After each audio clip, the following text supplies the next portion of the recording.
दोस्तों, अहंकार एक विनाशकारी भावना है जो व्यक्ति को अंधेरे के रास्ते पर ले जाती है। यह व्यक्ति को अपनी कमियों को देखने से रोकता है और उसे यह झूठा विश्वास दिलाता है कि वह दूसरों से श्रेष्ठ है। अहंकारी व्यक्ति हमेशा दूसरों से बेहतर होने का दावा करता है और वह कभी भी अपनी गलतियों को स्वीकार नहीं करता है। यह अहंकार किसी भी व्यक्ति को दूसरों की सलाह और आलोचना अनदेखा करवाता है। वह दूसरों की राय को सुनने के लिए तैयार नहीं रहता है और वह हमेशा अपने ही हिसाब से काम करना चाहता है, जिससे वह सीखने और सुधार करने के अवसरों से वंचित रह जाता है। अहंकार व्यक्ति को अकेला कर देता है, क्योंकि कोई भी व्यक्ति अहंकारी व्यक्ति के आसपास रहना पसंद नहीं करता है। अहंकार व्यक्ति को गलत रास्ते पर ले जाता है और उसे विनाश की ओर धकेलता है। अहंकार के कई रूप हैं। यह अभिमान, घमंड और श्रेष्ठता के भाव के रूप में प्रकट हो सकता है। अहंकार व्यक्ति के जीवन में कई समस्याएं पैदा करता है। यह उसके रिश्तों को खराब करता है और उसे सफल होने से रोकता है। अहंकारी व्यक्ति अक्सर दूसरों को दुख देता है और वह खुद भी दुखी रहता है। चलिए इसे आज की बौद्ध कहानी के माध्यम से समझते हैं और यह भी जानने का प्रयास करते हैं कि आखिर इसका समाधान क्या है और अपने अहंकार को नियंत्रित करने के लिए हम क्या कर सकते हैं। बहुत समय पहले की बात है। एक छोटा सा राज्य था। उस राज्य में एक व्यापारी रहता था जो बहुत अमीर था, जिसके पास किसी चीज की कोई कमी नहीं थी। उसके पास वो सारी सुख सुविधाएं थी जो वह चाहता था। उसका एक पुत्र भी था जो अब युवा हो चुका था। उस व्यापारी के पुत्र ने अब तक अपने जीवन में कोई दुख नहीं देखा था। जो भी वह चाहता था वह व्यापारी उसे सब कुछ लाकर दे देता था, जिस कारण उसे अपने जीवन में किसी प्रकार के दुख का अनुभव अब तक नहीं किया था। उस व्यापारी के पुत्र के कई सारे मित्र भी थे। उसके पास अथाह संपत्ति थी। धन दौलत की उसके पास कोई कमी नहीं थी। लेकिन एक दिन अचानक वह व्यापारी बीमार पड़ गया और देखते ही देखते उसकी बीमारी ने उस पर पूरी तरह से पकड़ बना ली थी। वह व्यापारी अपने जीवन की आखिरी सांसें गिन रहा था। अब उस व्यापारी को यह प्रतीत होने लगा था कि वह नहीं बच पाएगा। उसका अंतिम समय आ चुका है।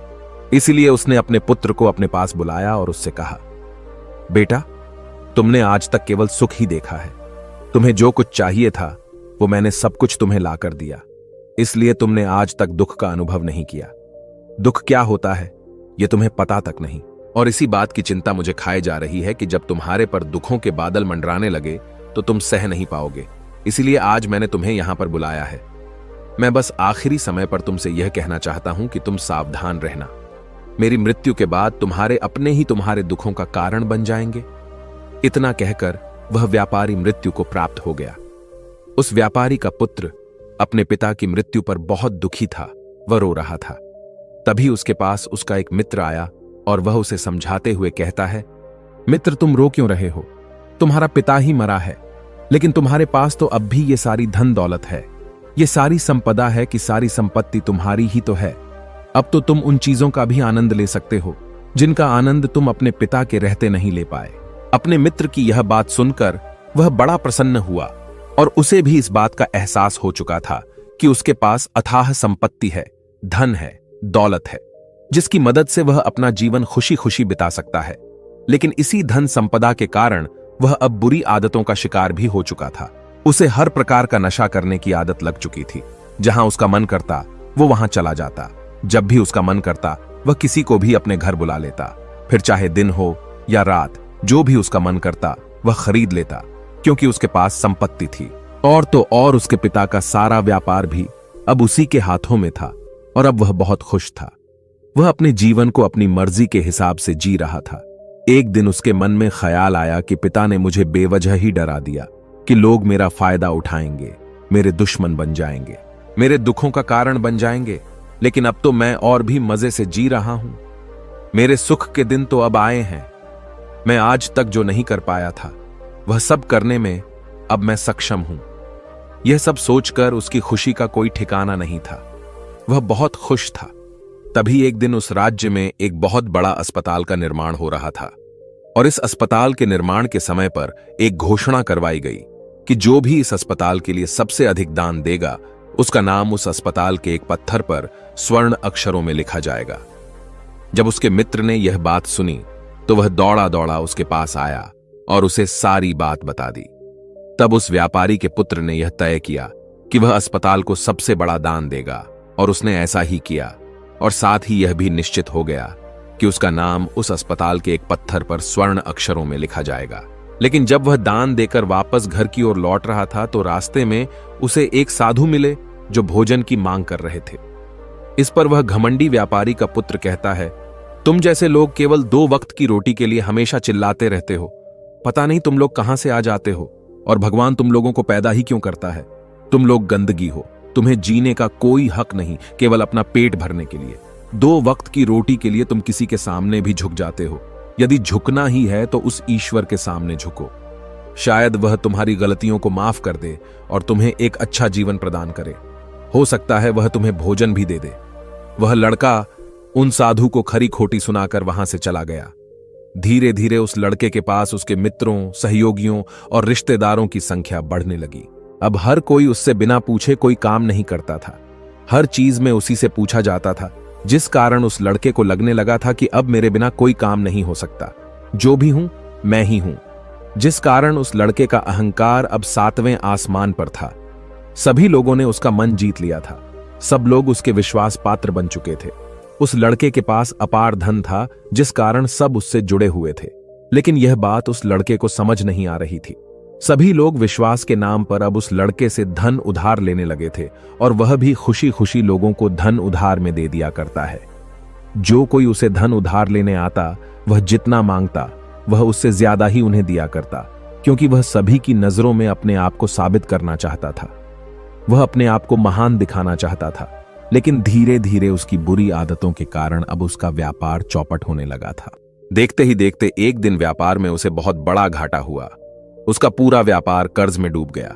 अब वह बहुत परेशान हो चुका था, बहुत चिंतित हो चुका था। उसे यह समझ नहीं आ रहा था कि आखिर ये सब क्या हुआ। मेरे पास तो कुछ समय पहले अपार धन था, और आज मेरे ऊपर बहुत बड़ा कर्जा है जिसे मुझे चुकाना ही होगा। तभी उसे उधार दिया हुआ धन याद आया, जो उसने अपने मित्रों और सहयोगियों को दिया था, अपने रिश्तेदारों को दिया था। उसने सभी से वह अपना दिया हुआ कर्ज वापस मांगना शुरू किया। लेकिन किसी ने भी उसका दिया हुआ कर्ज उसे वापस नहीं दिया, बल्कि लोगों ने उसे दुत्कार कर वहां से भगा दिया। वे एक एक करके सभी के पास गया, लेकिन किसी ने उसकी कोई मदद नहीं की। देखते ही देखते उसका सब कुछ बिक गया। अब उसके पास कुछ न था। वह सड़क पर आ चुका था।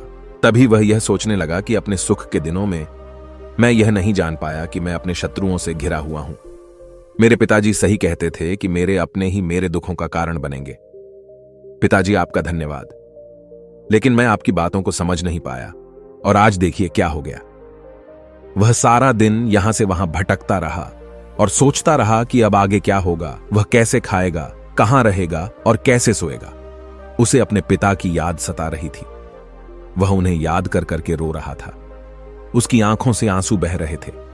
लेकिन अब बहुत देर हो चुकी थी, और अब धीरे धीरे उसे भूख भी लग रही थी। तभी उसने सोचा कि मैं उसी अस्पताल पर चलता हूं जहां पर पत्थर पर मेरा नाम स्वर्ण अक्षरों में लिखा गया है। मैं जाकर वहां पर कुछ मदद मांगता हूं। वह वहां पहुंचा और वहां के मालिक से वह कहता है, आपने मुझे पहचाना?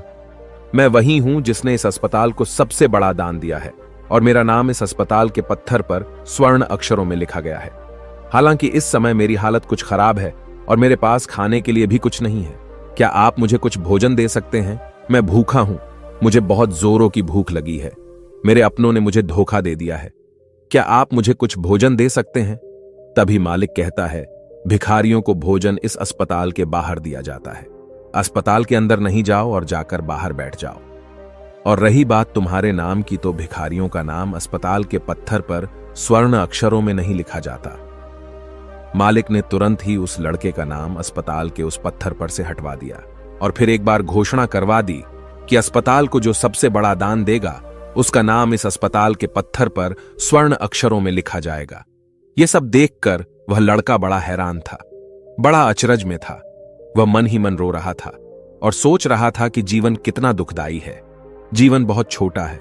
अब मैंने जान लिया कि पत्थर पर लिखा हुआ नाम भी मिटाया जा सकता है, और यदि पत्थर पर लिखा हुआ नाम मिटाया जा सकता है तो इस जीवन का क्या मोल। यह जीवन भी कभी भी समाप्त हो सकता है। उस लड़के को जोरों की भूख लगी थी।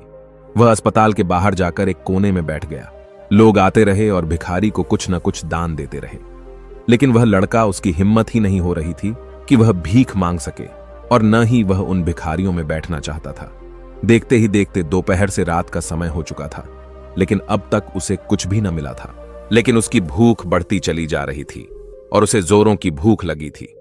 पहली बार उसने अपनी भूख को जाना था, अपने पेट की इस आग के बारे में जाना था, और इस भूख के कारण वह इतना परेशान हो चुका था कि उसने तय किया कि वह अस्पताल से ही कुछ चुरा लेगा और उसे खाकर अपना पेट भर लेगा। जैसे ही वह वहां से उठता है, तभी वह साधु वहां पर आ जाते हैं, जिसे उस लड़के ने बहुत खरी खोटी सुनाई थी। वह साधु उस लड़के के पास आकर कहते हैं, बेटा, हम पहले भी मिल चुके हैं। वह साधु भिक्षा से वापस लौट रहे थे। उन्होंने कुछ भोजन उसे देते हुए कहा, ये लो, खा लो, तुम्हें जोरों की भूख लगी होगी। मैं तुम्हें जानता हूं, मैं समझता हूं कि हालात तुम्हें जबरदस्ती झुकाना चाहते हैं, लेकिन तुम लोगों के सामने झुकना नहीं चाहते। लेकिन अगर तुम लोगों के सामने झुकेंगे नहीं तो तुम्हें भोजन भी नहीं मिलेगा। आज तो मैंने तुम्हें भोजन दे दिया है, जिससे तुम्हारी भूख मिट जाएगी, लेकिन यह भूख रोज लगेगी। यह पेट की आग कभी नहीं मिटती। इस पर वह लड़का उन साधु से कहता है, जब मेरे पास धन था, दौलत थी, संपत्ति थी, तो मेरे पीछे मेरे मित्रों की, सहयोगियों की, रिश्तेदारों की कतार लगी रहती थी। सभी लोग मेरे शुभ चिंतक थे, लेकिन मेरे ऊपर दुख आते ही वह सब पलट गए। वह सब अब मेरे शत्रु बन चुके हैं।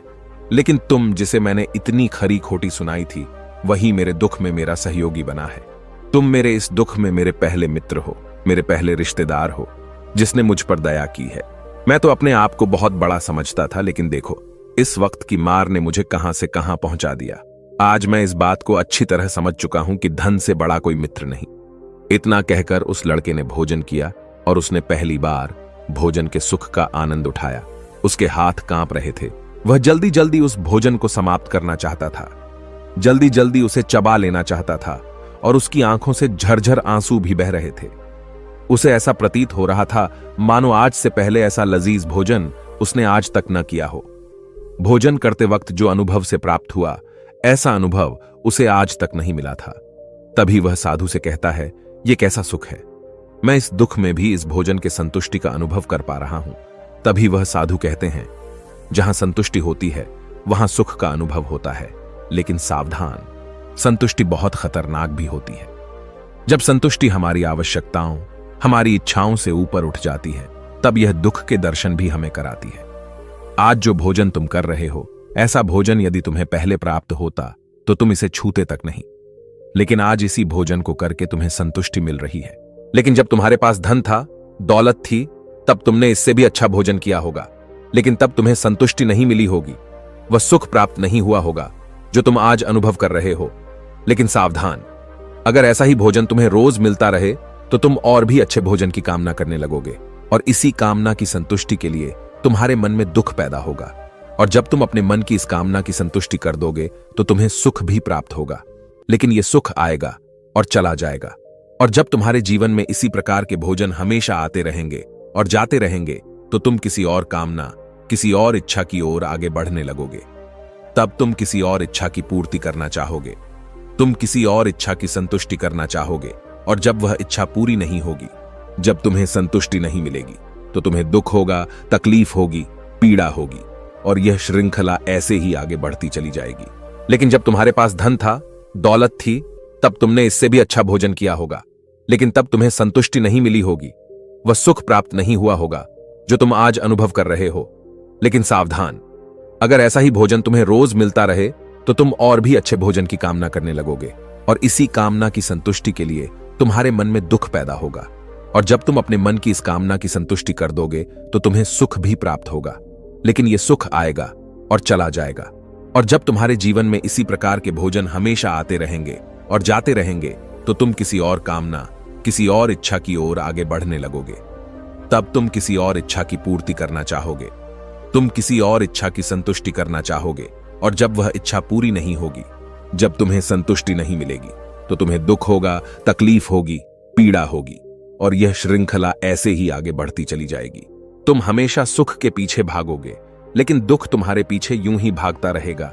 तुम सुख को पकड़ना चाहोगे तो तुम्हें पकड़ना चाहेगा। इसी प्रकार यह प्रक्रिया यूं ही निरंतर चलती रहेगी।